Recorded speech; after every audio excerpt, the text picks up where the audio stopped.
어딜 도망가? 돈 가져오라고 했지? 핏줄. 웃기지 마. 돈 앞에서는 부모 형제도 없는 거야. 당장 돈 내놓으란 말이야. 10년 만에 나타난 고모는 짐승보다 못했습니다. 부모 잃은 17살 조카의 보상금을 가로채고 그것도 모자라 마지막 남은 삶의 터전까지 짓밟아 버렸습니다. 세상 천지에 내 편 하나 없는 차가운 밤. 강우는 절망 끝에서 울부짖었습니다. 고모, 제발! 저 진짜 빈털털이에요. 오토바이도 고모가 다 부셨잖아요. 저 이제 갈 곳도 없어요. 제발 좀 놔주세요. 저한테 왜 이러세요? 하지만 그 비참한 골목 구석에 아무도 예상하지 못한 진짜 어른이 숨어 있었습니다. 이런 몹쓸 위이나 감히 내 손주 같은 놈 눈에서 피눈물을 뽑아? 돈이 그렇게 좋으냐? 그래, 내가 그렇게 좋아하는 돈으로 실컷 두들겨 맞게 해주마. 폐지 줍는 욕쟁이 할머니. 검은 비닐봉지 속에 숨겨진 1,000억 원의 비밀. 그리고 핏줄보다 진한 두 사람의 진짜 가족 이야기. 지금 시작합니다. 시작 전에 구독과 좋아요 부탁드립니다. 서울의 기온이 35도를 넘어선 찜통 같은 한여름 오후였습니다. 가만히 서 있기만 해도 등줄기에 땀이 흐르는 날씨에 달동네, 쪽방촌의 가파른 언덕길은 그야말로 불지옥이나 다름없었습니다. 아스팔트 위로 피어오르는 열기가 숨을 턱턱 막히게 하는 그 시간, 낡은 오토바이 한 대가 언덕을 힘겹게 오르고 있었습니다. 헬멧 속으로 땀을 비오듯 쏟고 있는 청년 강우였습니다. 강우가 막 언덕 중간쯤 올랐을 때였습니다. 앞서가던 낡은 리어카 한 대가 위태롭게 멈칫거리는 게 보였습니다. 산더미처럼 쌓인 폐지 무게를 이기지 못하고 바퀴가 자꾸만 뒤로 밀리고 있었죠. 그 리어카를 끌고 있는 건 이 동네의 명물, 욕쟁이 할머니였습니다. 할머니의 얼굴은 더위를 먹은 듯 벌겋게 달아올라 있었고 앙상한 팔다리는 후들거리고 있었습니다. 금방이라도 쓰러질 듯 위태로운 상황. 자칫하면 리어카가 언덕 아래로 굴러떨어져 대형 사고가 날 수도 있었습니다. 강우는 생각할 겨를도 없이 오토바이를 세우고 달려갔습니다.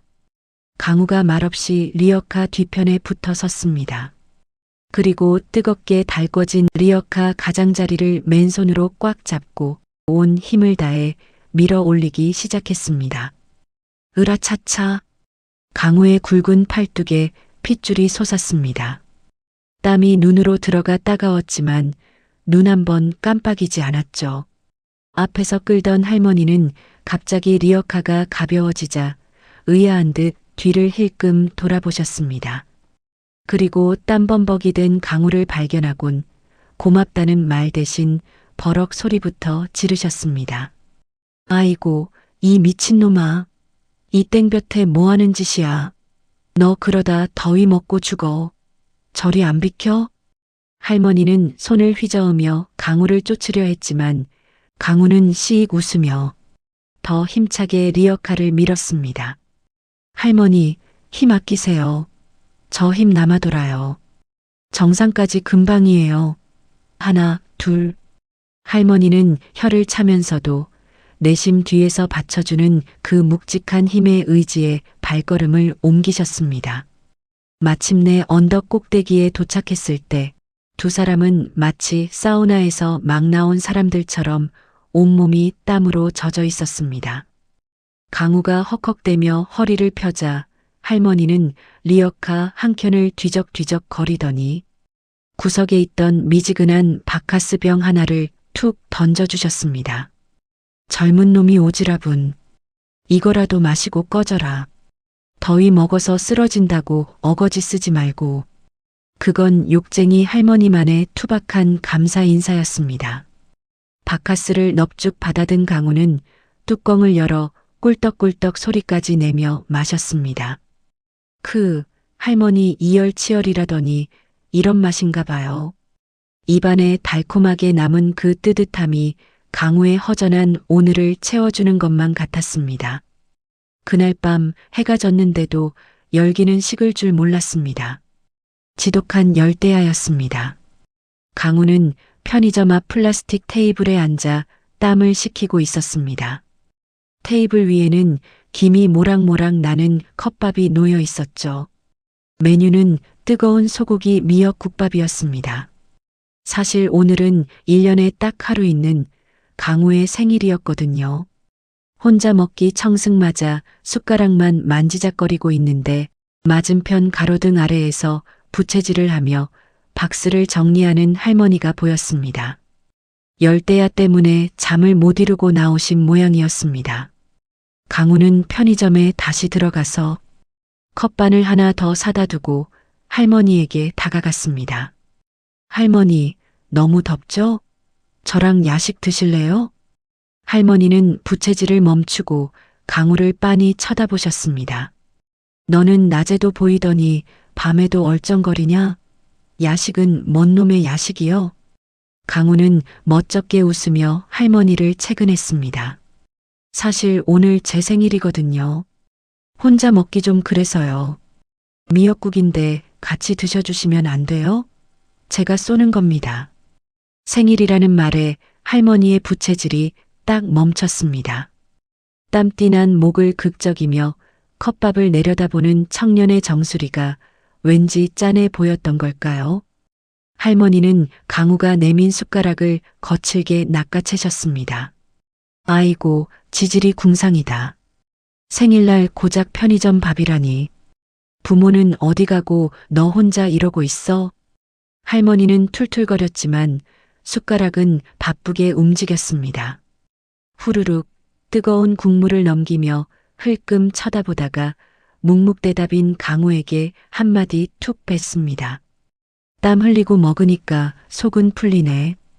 후덥지근한 열대야의 공기 속에서 낡은 조끼를 입은 청년과 행색이 남루한 노인은 나란히 앉아 땀을 뻘뻘 흘리며 미역국을 비웠습니다.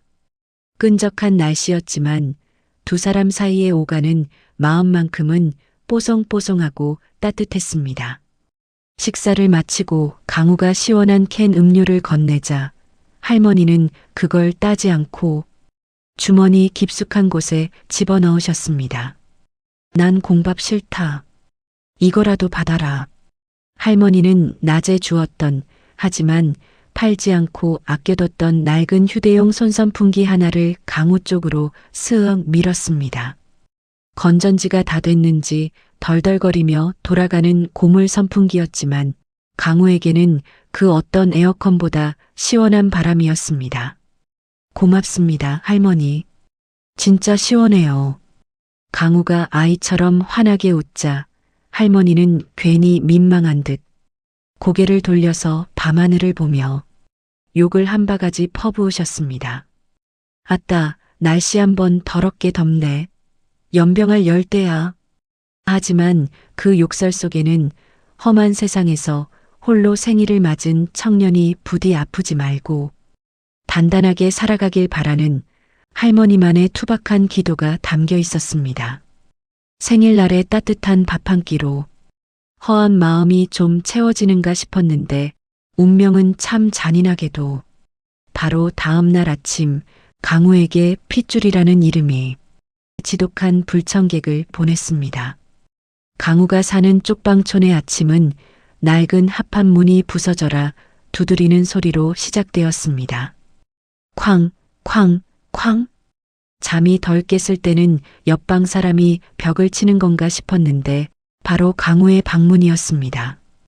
등줄기로 불길한 예감이 스치고 지나갑니다. 삐그덕거리는 문을 열자마자 훅 끼쳐오는 건 싸구려 진한 향수 냄새와 역한 술 냄새였습니다. 그 앞에 서 있는 여자는 10년 전 강우 부모님의 교통사고 사망보험금을 몽땅 챙겨 야반도주했던 바로 그 고모였습니다. 당시 강우의 나이 17. 고아원에 가기엔 너무 컸고 혼자 살기엔 너무 어렸습니다. 고모가 돈을 들고 튄 그날부터 강우는 텅 빈 집에 혼자 남겨져 라면으로 끼니를 때우며 악착같이 살아남아야 했습니다. 그런데 그 원수 같은 고모가 10년 만에 눈앞에 나타난 겁니다. 어머, 강우야. 있으면서 왜 대답을 안 해? 쯧쯧 사는 꼴하고는. 고모는 미안한 기색은커녕 신발도 벗지 않고 좁은 방으로 성큼성큼 들어왔습니다. 그리고는 다짜고짜 손을 내밀었습니다. 돈 좀 있냐? 강우가 기가 차서 말을 잇지 못하자 고모는 방바닥을 훑으며 신경질적으로 쏘아붙였습니다. 내가 지금 급해서 그러니까 묻는 말에 대답이나 해. 너 여기 보증금 얼마야? 주인한테 말해서 당장 빼와. 지금 뭐 하시는 거예요? 보상금까지 챙겨서 날 버리고 갈 때는 언제고 대뜸 나타나서는 돈을 달라고요? 고모가 사람이에요? 강우가 악에 받쳐 소리쳤지만 고모는 코웃음을 쳤습니다. 시끄럽고 돈 없으면 몸이라도 굴려서 만들어 와야지. 너 밖에 세워둔 오토바이 그거 네 거냐? 그거라도 당장 팔아와. 강우는 말문이 막혔습니다. 오토바이는 강우의 다리이자 밥줄이었습니다. 그것마저 뺏어가겠다니요. 내일까지 돈 만들어 놔라. 안 그러면 내가 매일 찾아와서 난장판을 쳐줄 테니까 여기서 계속 살고 싶으면 돈 준비해 두는 게 좋을 거다. 고모는 두리번거리다가 강우의 지갑을 찾아내서는 현금을 모조리 꺼내들고 바닥에 침을 퇴뱉고 사라졌습니다. 폭풍이 휩쓸고 간 좁은 방에 강우는 멍하니 서 있었습니다. 차라리 고아였으면 좋았을 텐데 핏줄이라는 게 이렇게 징그럽고 무서운 건 줄 몰랐습니다. 그날 밤 강우는 알아누웠습니다. 억울하고 분해서 화병이 난 거겠죠.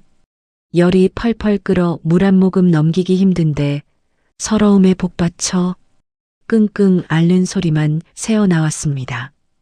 17살 때부터 혼자였던 외로움보다 가족이라는 이름의 사람이 한 짓에 가슴이 지디겨지는 것 같았습니다.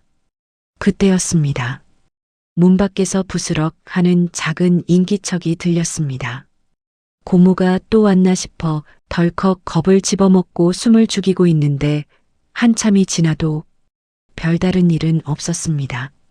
살며시 문을 열어보니 좁고 어두운 복도 바닥에 깔끔한 쇼핑백 하나가 덩그러니 놓여 있었습니다.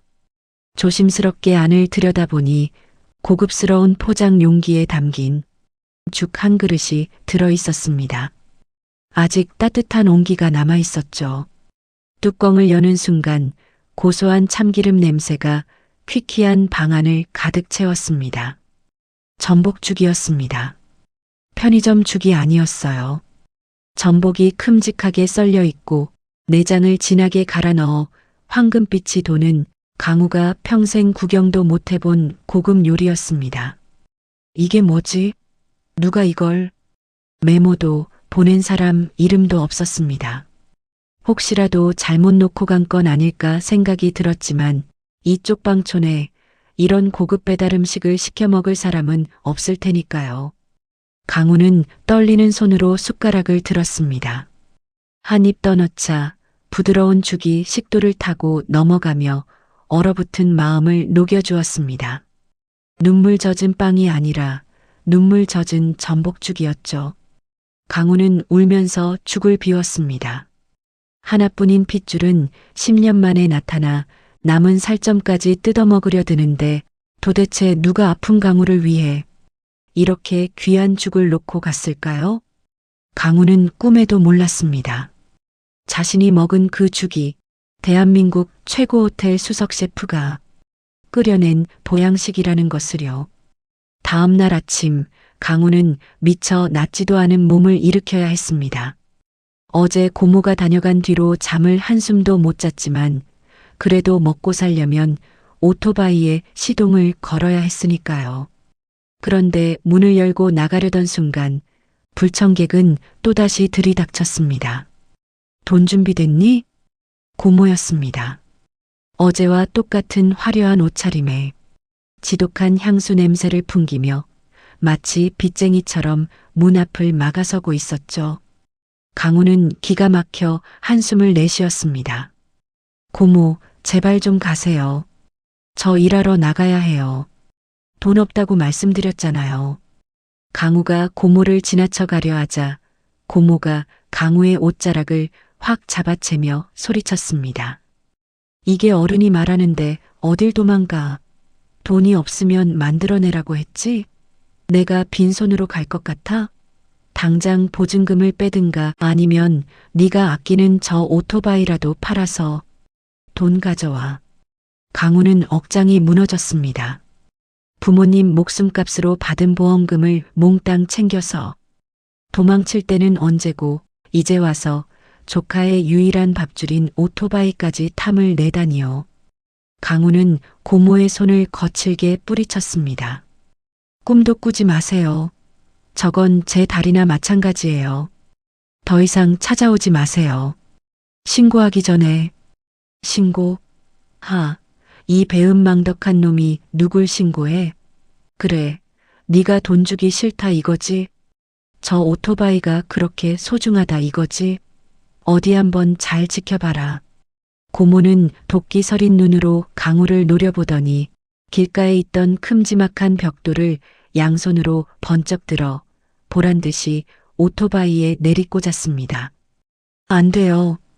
강우가 비명을 지르며 말리려고 했지만 이미 늦었습니다. 콰직. 둔탁한 파열음과 함께 오토바이 계기판이 박살났습니다. 고모는 멈추지 않았습니다. 사이드 미러를 발로 차고 엔진룸을 벽돌로 찍어댔습니다. 강우의 생계가, 강우의 꿈이, 강우의 다리가 처참하게 부서지고 있었습니다. 이제 팔아도 똥값도 못 받겠네. 내가 경고했지? 내 돈 안 내놓으면 네 밥줄부터 끊어놓겠다고. 고모는 헐떡이는 강우를 비웃으며 벽돌을 툭 던졌습니다. 동네 사람들이 놀라서 쳐다봤지만 고모는 아랑곳하지 않고 바닥에 침을 뱉으며 말했습니다. 이게 끝일 것 같니? 네가 일하는 사무실이 저 앞이라며? 내가 거기 가서 어떻게 하는지 똑똑히 봐라. 고모는 씩씩거리며 배달 대행 사무실 쪽으로 성큼성큼 걸어갔습니다. 강우는 박살이 난 오토바이 앞에 털썩 주저앉아 울부짖다가 고모를 뒤쫓아갔습니다. 제발 거기만은 안 된다고 소리치면서요. 하지만 강우가 사무실에 도착했을 때 상황은 이미 돌이킬 수 없었습니다.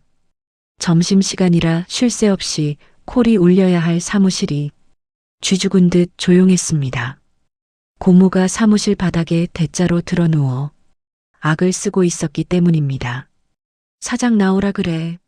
여기서 일하는 최강우, 그놈이 내 돈 떼먹고 도망친 도둑놈이야. 부모 없는 거 걷어줬더니 늙은 고모 쌈짓돈을 훔쳐? 사장님과 동료 기사들은 넋이 나간 표정으로 고모를 바라보고 있었습니다. 강우가 들어서자 고모는 벌떡 일어나 강우의 멱살을 잡고 흔들었습니다. 여러분, 이놈 좀 보세요. 멀쩡하게 생겨가지고. 뒤로는 지 고모 등쳐먹는 파렴치한 놈이에요. 아이고, 내가 억울해서 못 살아. 새빨간 거짓말이었습니다. 하지만 흥분한 고모의 목소리는 너무나 컸고 강우의 해명은 기어들어가는 목소리라 묻히고 말았습니다. 사람들의 눈빛이 변하기 시작했습니다. 평소엔 성실하다고 강우를 칭찬하던 사람들이 의심하는 눈초리로 혹은 귀찮은 일에 휘말리기 싫다는 경멸의 눈빛이 되어 강우에게 화살처럼 날아와 꽂혔습니다. 강우는 사색이 되어 사장님 앞에 무릎을 꿇었습니다. 사장님 아닙니다. 오해세요. 제가 나가서 해결하겠습니다. 제발. 하지만 사장님은 냉정하게 고개를 돌렸습니다. 당장 밀려있는 배달 콜보다 사무실 바닥에 드러누운 미친 여자가 더 골치 아팠으니까요. 강우야, 너 사정은 알겠는데 이건 좀 아니지 않냐? 우리 영업 방해하지 말고 나가라. 당장 콜도 밀렸는데 이게 무슨 난리야. 오늘부로 그만두는 걸로 하자. 짐 챙겨서 나가. 해고였습니다. 17살부터 악착같이 버텨온 삶의 터전이 핏줄이라는 여자의 말 한마디에 허무하게 무너져 내린 겁니다. 강우는 쫓겨나듯 사무실 밖으로 떠밀려 나왔습니다. 등 뒤로 고모의 표독스러운 웃음소리가 비수처럼 날아와 꽂혔습니다. 진작 돈을 내놨으면 이런 일 없잖아. 내일은 또 어디 가서 깽판을 쳐줄까? 강우는 터벅터벅 걸어가다 골목구석 전봇대 아래에 쪼그려 앉았습니다. 얼굴을 무릎에 파묻고 소리 없이 흐느꼈습니다. 오토바이도 부서지고 일자리도 잃고 세상 천지에 자기 편이라곤 단 한 명도 없는 것 같았습니다. 하지만 강우는 혼자가 아니었습니다. 사무실 건너편 전봇대 뒤 낡은 리어카 옆에서 그 모든 광경을 지켜보고 있던 사람이 있었습니다. 바로 욕쟁이 할머니였습니다. 오토바이가 박살나는 것부터 사무실에서 쫓겨나 오는 강우의 모습까지 그 모든 수모를 말없이 지켜보고 계셨습니다. 할머니의 손에는 길가에 버려졌던 빈 맥주캔 하나가 들려 있었습니다. 강우를 괴롭히고 희희낙낙 걸어가는 고모의 뒷모습을 노려보던 할머니의 눈빛은 평소의 장난기나 괴팍함이 아닌 서늘하고 날카로운 진짜 호랑이의 눈빛으로 번득였습니다. 저런 짐승만도 못한 인간을 봤나? 감히 누굴 건드려? 내 손주 밥줄을 끊어? 할머니의 손에 힘이 들어갔습니다. 콰드득 끔찍한 파열음과 함께 단단한 알루미늄 캔이 종이장처럼 구겨져 납작해졌습니다. 마치 고모의 운명을 예고하듯이 말이죠. 할머니는 납작해진 캔을 리어카에 툭 던져 넣으며 주머니 속 휴대폰을 만지작거렸습니다. 짓밟힌 손자 같은 녀석의 눈물을 닦아주기 위해 숨죽이고 있던 회장님의 본능이 서서히 깨어나고 있었습니다. 그날 밤은 유독 거센 장대비가 쪽방촌의 좁은 골목을 집어삼킬 듯 퍼붓고 있었습니다.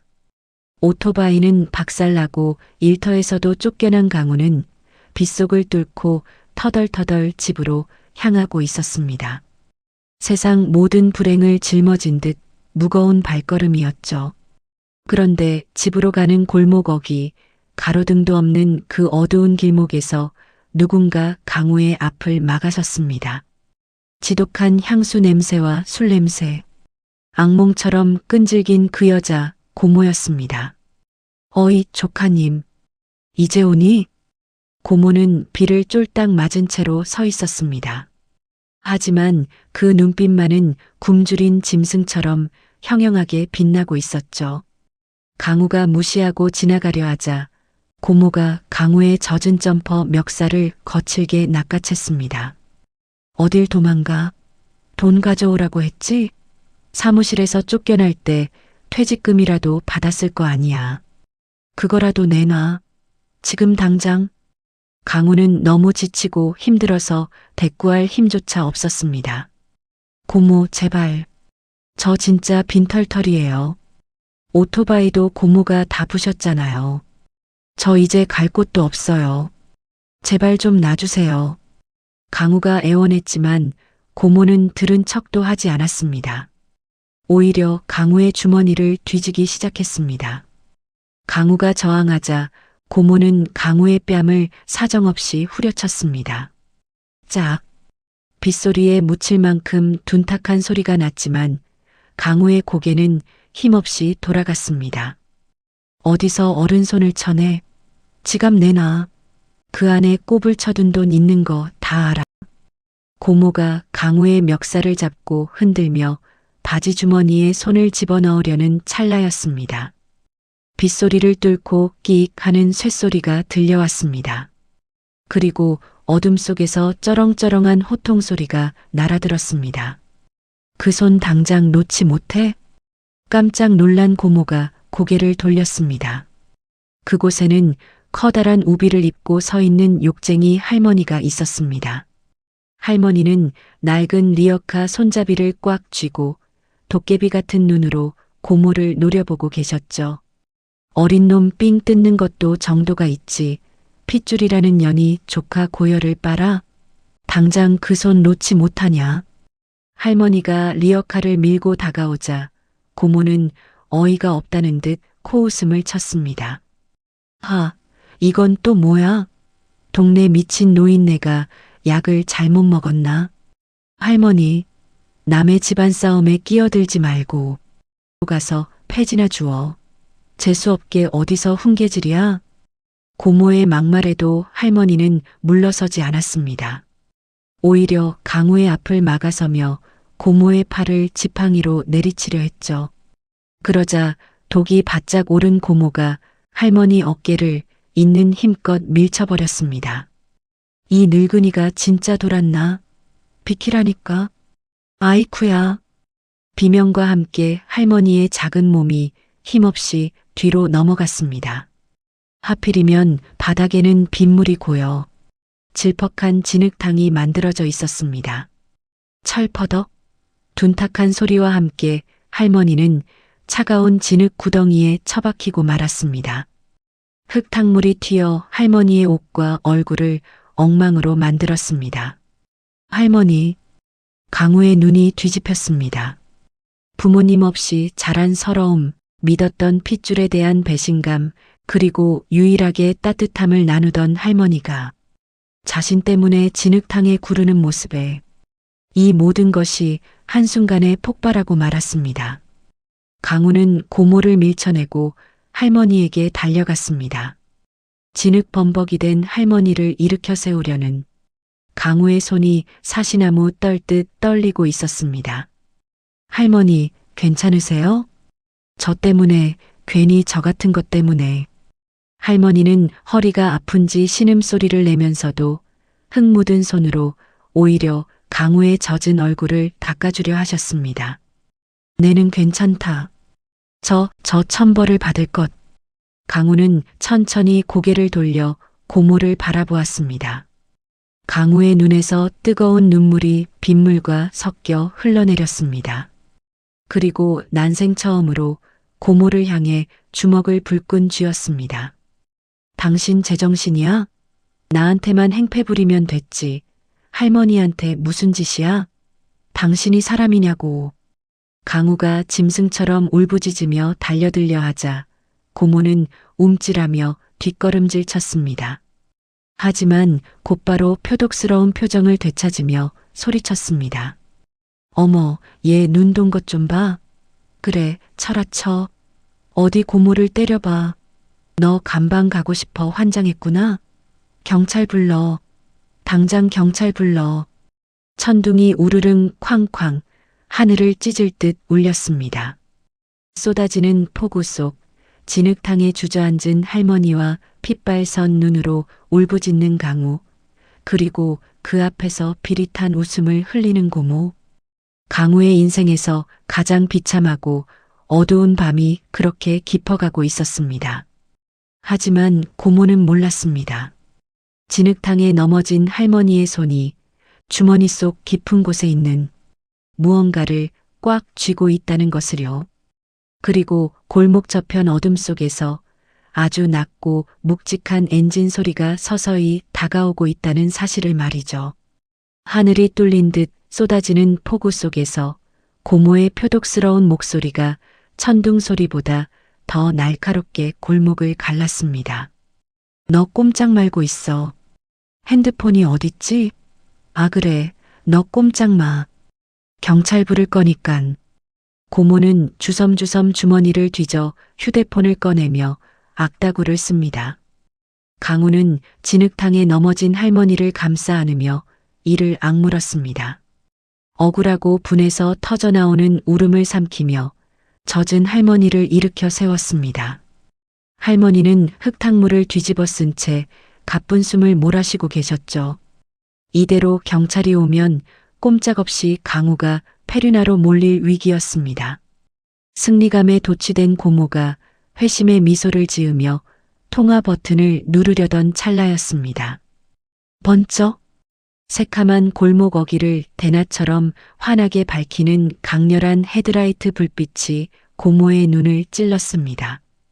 고모가 비명과 함께 눈을 가리는 사이 빗소리를 뚫고 묵직하고 낮은 엔진 소리가 들려왔습니다. 우웅우웅. 그것은 이 가난한 달동네 쪽방촌에서는 평생 한 번 듣기도 힘든 낯선 소리였습니다. 좁은 골목을 꽉 채우며 미끄러지듯 들어온 차는 한 대가 아니었습니다. 한 대, 두 대, 그리고 세 대. 칠흑같이 검은 최고급 대형 세단 세 대가 흙탕물을 튀기며 고모와 강우의 코앞에 멈춰 섰습니다. 고모는 얼빠진 표정으로 뒷걸음질 쳤습니다. 뭐야? 강우 너 깡패라도 불렀니? 그때였습니다. 척척척 소리와 함께 차 문이 동시에 열렸습니다. 차에서 내린 건장한 사내들은 쏟아지는 장대비 따위는 아랑곳하지 않았습니다. 검은 정장을 차려입고 귀에 이니어를 꽂은 그들은 누가 봐도 평범한 사람들이 아니었습니다. 고모는 귀에 눌려 쥐고 있던 휴대폰을 떨어뜨릴 뻔했습니다. 강우 역시 잔뜩 긴장해서 할머니 앞을 막아섰습니다. 사채업자들일까? 고모 빚쟁이들이 여기까지 쫓아온 걸까? 강우의 등 뒤에서 할머니가 천천히 몸을 일으키려 꿈틀거렸습니다. 검은 정장의 사내들이 고모를 거들떠보지도 않고 스쳐 지나가더니 강우와 할머니가 있는 진흙탕 쪽으로 성큼성큼 걸어오는 것이 아니겠습니까? 사내들의 구두가 흙탕물에 젖어 들어갔습니다. 하지만 그들은 망설임이 없었습니다. 누구세요? 왜 이러시는 거예요? 강우는 흙투성이가 된 할머니를 자신의 뒤로 숨겼습니다. 맨 앞에 서 있던 중년의 남자가 비통한 표정으로 강우 뒤에 있는 할머니에게 고개를 숙입니다.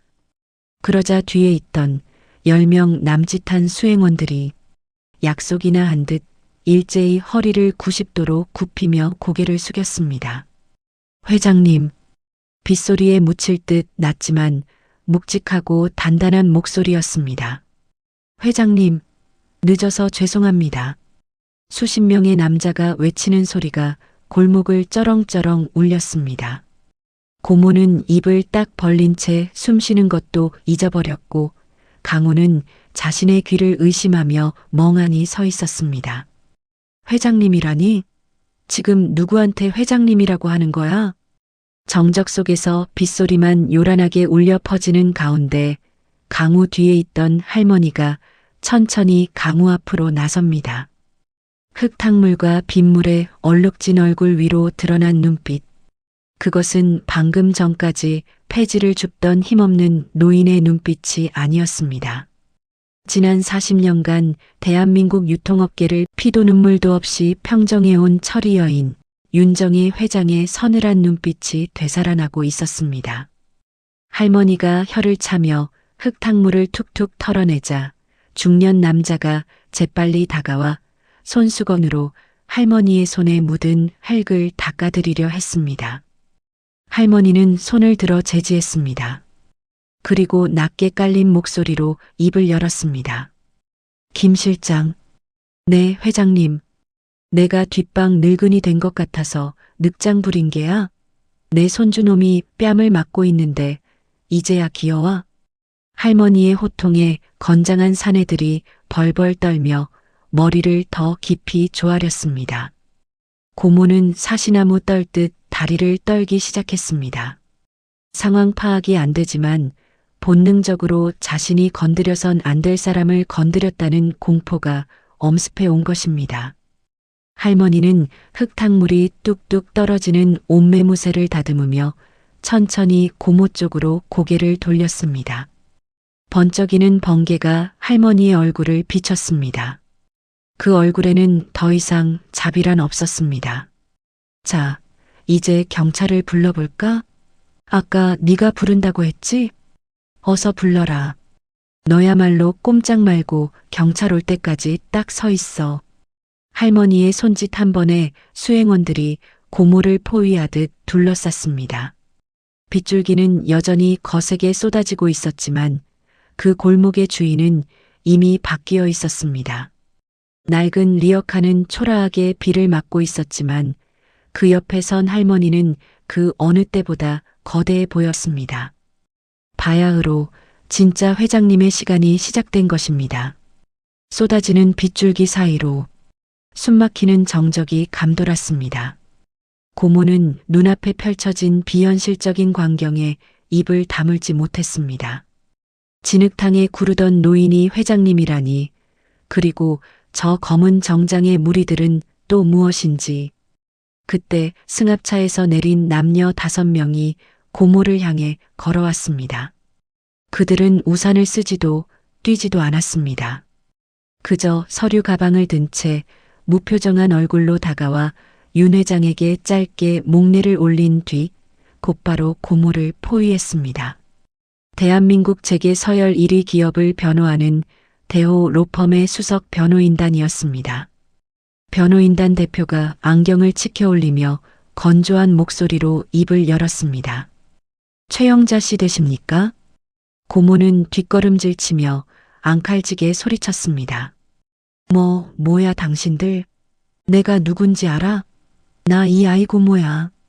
집안일인데 당신들이 뭔데 끼어들어? 변호사는 고모의 항변 따위는 들리지 않는다는 듯 서류 한 장을 꺼내 읽어내려갔습니다. 목소리에는 높낮이조차 없었습니다. 본 변호인단은 귀하를 특수협박, 특수재물손괴, 상습공갈, 그리고 10년 전 사망보험금 횡령에 따른 부당이득 반환 청구 소송을 진행합니다. 아울러 국세청의 귀하의 탈세 제보도 마친 상태입니다. 고모의 동공이 지진 난 듯 흔들렸습니다. 횡령? 탈세? 나 돈 없어. 빚쟁이한테 쫓기는 거 안 보여? 뜯어갈 거 있으면 가져가 보라지. 배째. 고모가 악을 쓰며 배를 내밀자 윤 회장이 나직하게 웃었습니다. 돈이 없어? 그럼 몸으로 때워야지. 윤 회장은 수행원이 건넨 수건으로 손을 닦으며 고모를 쳐다보지도 않고 말했습니다. 김 변호사, 보여드려라. 김 변호사가 태블릿 PC 화면을 고모 눈앞에 들이밀었습니다. 그곳에는 고모가 그동안 지인들에게 사기친 내역들과 불법 상습 도박, 강우를 협박하던 녹취록까지 적나라하게 떠 있었습니다. 이걸 어떻게 생김새가 사람이라고. 다 사람인 줄 아느냐? 이 몹쓸 위인아. 윤 회장의 목소리는 서늘했습니다. 소리를 지르는 것보다 더 무서운 차가운 압박감이었습니다. 윤 회장이 지팡이로 바닥을 쿵쿵 내리찍었습니다. 고모는 그제야 사태 파악이 된 듯 무릎을 꿇으려 했습니다. 모든 게 들통났으니 이제 꼼짝없이 감옥에 가게 생긴 겁니다. 할머니, 아니 회장님, 제가 잘못했습니다. 한 번만 봐주세요. 강우야. 고모가 잠깐 미쳤었나 봐. 우리 핏줄이잖아. 고모가 강우의 바짓가랑이를 잡으려 했지만 변호사들이 차가운 벽처럼 가로막았습니다. 윤 회장은 고모를 내려다보며 차분하게 형량을 선고하듯 말했습니다. 천륜을 돈과 바꿨으면 돈의 무서움도 알아야지. 강우뿐만 아니라 주변인들에게 피해 준 것까지 죗값을 받아야지. 시시콜콜한 것들까지 내가 모조리 찾아내서 내 손주 같은 놈 고생시킨 죗값 아주 톡톡히 받게 해주마. 곧이어 사이렌 소리와 함께 경찰차가 도착했습니다. 고모는 변호사들이 제시한 완벽한 증거 앞에 저항 한번 못하고 연행되었습니다. 이거나. 울부짖는 고모의 목소리가 빗소리에 묻혀 사라질 때까지 강우는 그 자리에 못 박힌 듯 서 있었습니다. 상황이 정리되고 골목에 다시 정막이 찾아왔습니다. 강우는 멍하니 윤 회장을 바라보았습니다. 도무지 현실 같지가 않았습니다. 할머니. 강우는 무슨 말을 해야 할지 몰라 할머니만 연거푸 불러봅니다. 할머니, 근데 대체 왜 이러고 사셨어요? 회장님이라면서 왜 저 같은 놈이랑? 강우의 떨리는 물음에 윤 회장은 씁쓸하게 웃으며 빗물에 젖은 강우의 머리카락을 쓸어 넘겨주었습니다. 지겨워서 나왔다. 돈 냄새, 권력 냄새. 내 자식 놈들조차 유산 좀 더 받겠다고 눈에 불을 켜고 달려드는데 숨이 막히더구나. 그래서 다 놓고 숨어버렸지. 윤 회장의 눈빛에 깊은 회한이 스쳤습니다. 인간들이 다 그런 건가? 돈 앞에선 부모 자식도 없고 사람 사는 게 왜 이러나 싶어지길래 이쪽 방촌에 숨었지. 엄한 것에 욕이나 실컷 해대면서 살자고. 근데 내 놈이 내 삶에 쓱 기어들더니 다 망쳐놓았어. 더운 날 리어카를 밀어주고 생일상 같이 먹자고 조르고 얼굴 마주칠 때마다 한 걸음에 달려와. 괴팍한 노인네한테 인사해주고. 네가 다 망친 게야. 내 쪽방촌 생활을 이놈아. 할머니, 그 마음이 나를 다시 숨쉬게 하더라. 내 몸에 피가 돌게 하더라. 윤 회장은 강우의 어깨를 단단히 감싸 안았습니다. 가자, 비 그만 맞고 가자. 이제 젖은 옷 갈아입으러 가야지. 두 사람의 뒷모습 위로 가로등 불빛이 따스하게 내려앉았습니다. 강우에게는 난생 처음으로 비바람을 막아줄 거대하고 튼튼한 지붕이 생긴 밤이었습니다. 이거 놓으라고. 고모의 처절한 비명은 경찰차 뒷좌석 문이 닫히며 툭 끊어졌습니다. 10년 전 부모 잃은 17살 조카를 버리고 도망쳤던 비정한 핏줄. 그 여자의 탐욕스러운 인생은 차가운 수갑과 함께 비로소 막을 내렸습니다. 붉은 경광등을 번쩍이며 경찰차가 멀어지자 요란했던 골목에는 다시 빗소리만이 남았습니다. 하지만 그 비는 더 이상 처량하지 않았습니다. 묵은 때를 씻어내는 시원한 물줄기 같았죠. 자, 이제 우리도 가자꾸나. 윤 회장은 멍하니 서 있는 강우를 이끌고 검은 세단 뒷좌석에 앉혔습니다. 푹신한 가죽 시트와 은은한 히터바람. 평생 리어카와 오토바이 안장 위에서만 살았던 강우에게는 낯설기만 한 포근함이었습니다. 차가 출발하고 빗물이 창밖으로 흘러내릴 때쯤 윤 회장은 품속에서 두툼한 봉투 하나를 꺼내 강우의 무릎 위에 툭 던져주었습니다. 받아라. 원래 네 것이어야 했던 거다. 강우가 떨리는 손으로 봉투를 열자 그 안에는 통장 하나와 서류 뭉치가 들어 있었습니다. 통장에 찍힌 숫자를 본 강우의 눈이 휘둥그레졌습니다. 0이 도대체 몇 개인지 세기도 힘들 만큼 큰 액수였습니다. 할머니, 이게 다 뭐예요? 네 고모가 빼돌렸던 부모님 사망보험금과 그 밑에 붙은 돈은 네가 리어카 밀어준 알바비다. 알바비라니요? 강우는 화들짝 놀라 통장을 밀어냈습니다. 전 못 받아요. 부모님 돈은 그렇다 쳐도 알바비가 왜 이렇게 많아요? 이건 말이 안 돼요. 제가 어떻게 감히. 그러자 윤 회장은 강우의 손을 꽉 잡으며 단호하게 말했습니다. 그냥 돈이라고 생각하지 마라. 세상에 공짜는 없는 법이다. 그건 네가 지난 1년 동안 나한테 보여준 마음값이다. 마음값이요? 그래. 다들 내가 돈이 없다고 무시하고 침뱉을 때 너만 나를 사람 대접해줬다. 폭염에 땀 뻘뻘 흘리며 내 리어카도 밀어주고 네 생일날이라며 싸구려 미역국도 나눠주고 말이지. 윤 회장의 눈가가 촉촉하게 젖어들었습니다. 회장의 가면을 벗고 다시 따뜻한 욕쟁이 할머니로 돌아온 순간이었습니다. 강우야, 내가 재벌 회장이란 걸 알았으면 누구나 잘해줬겠지. 하지만 너는 내가 냄새나는 폐지 노인네인 줄 알면서도 네 주머니 털어서 나를 챙겼어. 그 순수한 마음이 썩어가던 나를 살렸다. 그러니 그 돈은 네가 받을 자격이 차고도 넘친다. 강우의 눈에서 참았던 눈물이 터져 나왔습니다. 10년 동안 그 누구에게도 위로받지 못했던 서름, 억울함, 그리고 고마움이 뒤섞여 하염없이 흘러내렸습니다. 할머니, 감사합니다. 정말 감사합니다. 어린아이처럼 엉엉 우는 강우를 보며 윤 회장은 잃어버린 손자라도 찾은 듯 강우를 와락 끌어안았습니다. 거칠고 투박한 손으로 강우의 등을 토닥이는 할머니의 품에서는 비싼 향수 냄새가 아닌 쿰쿰하고 따뜻한 사람 냄새가 났습니다.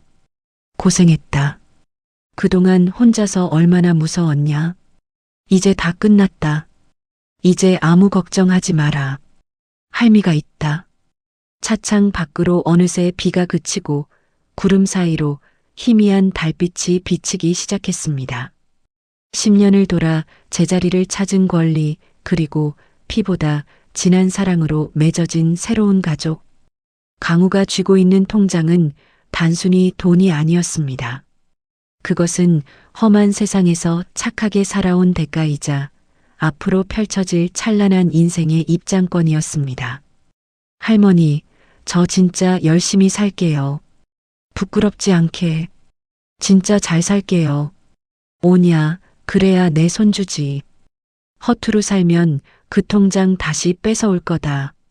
알겠냐? 윤 회장의 농담에 강우는 눈물 젖은 얼굴로 활짝 웃음을 터뜨렸습니다. 달리는 차 안, 두 사람의 웃음소리가 밤 공기를 따뜻하게 데우고 있었습니다. 어느덧 1년이라는 시간이 흘렀습니다. 눅눅한 곰팡이 냄새와 차가운 빗소리가 가득하던 쪽방촌 언덕길에도 어김없이 눈부신 햇살이 쏟아지는 봄이 찾아왔습니다. 그 가파른 언덕을 오르는 한 청년의 발걸음이 오늘따라 유난히 가벼워 보입니다. 낡은 배달 헬멧 대신 단정한 백팩을 메고 기름때 묻은 작업복 대신 깔끔한 셔츠를 입은 청년. 바로 강우입니다. 강우는 이제 더 이상 쪽방에 살지도 않고 배달 오토바이를 끌지도 않습니다. 그토록 가고 싶었던 대학에 입학해 늦깎이 대학생으로 매일 도서관을 오가고 있죠. 물론 강우는 할머니가 주신 돈을 흥청망청 쓰지 않았습니다. 그 돈은 꿈을 위한 든든한 디딤돌로 삼고 여전히 틈틈이 아르바이트를 하며 성실하게 하루를 채워가고 있었습니다. 강우가 언덕 꼭대기에 있는 작은 정자에 도착하자 익숙한 뒷모습이 보였습니다. 편안한 개량 한복을 입고 부채질을 하고 있는 노인. 대한민국 재계를 호령하던 윤정희 회장이었습니다. 아니, 이제는 회장직을 전문 경영인에게 넘기고 은퇴한 강우의 진짜 할머니 윤 여사님이었습니다. 할머니, 많이 기다리셨어요? 오늘 수업이 좀 늦게 끝나서요. 강우가 숨을 고르며 다가가자 윤 여사님은 부채로 강우의 땀을 식혀주며 짐짓 타박을 하십니다. 아이고, 군뱅이가 기어와도 너보단 빠르겠다. 내 배꼽 시계는 벌써 저녁 달라고 아우성이다. 윤 여사님은 회장직에서 물러난 뒤 강우가 사는 동네 근처의 조용한 주택으로 이사를 오셨습니다. 으리으리한 강남 저택을 마다하고 굳이 강우가 사는 동네로 온 이유는 단 하나였습니다. 밥 먹을 때 혼자 먹기 싫어서 저녁에 산책할 때 강우와 팔짱 끼고 걷고 싶어서였죠. 두 사람은 나란히 골목길을 내려가기 시작했습니다. 1년 전 비 오던 날 강우가 끙끙대며 리어카를 밀어 올리던 바로 그 길이었습니다. 그때는 죽을 만큼 힘들고 고단한 길이었는데 이제는 도란도란 이야기꽃을 피우는 산책길이 되었습니다. 골목 어귀를 지날 때쯤 윤 여사님이 지나가는 젊은 부부를 보더니 툭 한마디를 던지십니다. 야, 강우야. 너는 연애 안 하냐? 학교 가면 예쁜 아가씨들 많을 거 아니냐. 에이, 할머니도 참. 저 공부 따라가기도 벅차요. 그리고 아직 졸업하려면 멀었는데요, 뭐. 윤 여사님은 혀를 끌끌 차며 강우의 팔을 툭 치셨습니다. 이 녀석아, 공부도 좋지만 짝을 찾아야지. 나 죽기 전에 너 장가가는 꼴은 보고 가야. 내가 저승 가서 네 부모님 뵐 면목이 있을 거 아니냐. 내가 더 늙기 전에 꼭 보여다오. 강우는 할머니의 팔을 더 꽉 끌어안으며 환하게 웃었습니다. 아유, 그런 말씀 마세요. 할머니, 저 환갑잔치 할 때까지 사셔야죠. 제가 나중에 증손주 낳으면 그 녀석 대학 가는 것도 보셔야 하고요. 오냐, 말은 청산유수다. 그럼 보약이나 한 재 지어오든가. 두 사람의 웃음소리가 골목길 담벼락을 넘어 멀리 퍼져나갔습니다. 지나가는 사람들은 그들을 보며 영락없는 친할머니와 손자라고 생각할 겁니다. 피 한 방울 섞이지 않았지만 서로의 가장 아픈 곳을 보듬어주고 가장 추운 날 서로의 체온이 되어준 두 사람. 핏줄보다 진한 정으로 묶인 그들은 세상 그 어떤 가족보다 단단한 진짜 식구였습니다. 오랜 장마가 끝나고 맑게 갠 파란 하늘처럼 강우와 할머니의 앞날에도 이제 따뜻한 볕들날만 남았습니다. 고단했던 인생의 겨울을 지나 마침내 봄을 맞이한 두 사람의 행복한 뒷모습이 저녁 노을 속으로 아름답게 물들어갑니다. 오늘의 이야기는 여기까지입니다. 끝까지 시청해 주셔서 감사합니다. 구독과 좋아요 부탁드립니다. 오늘도 행복하세요.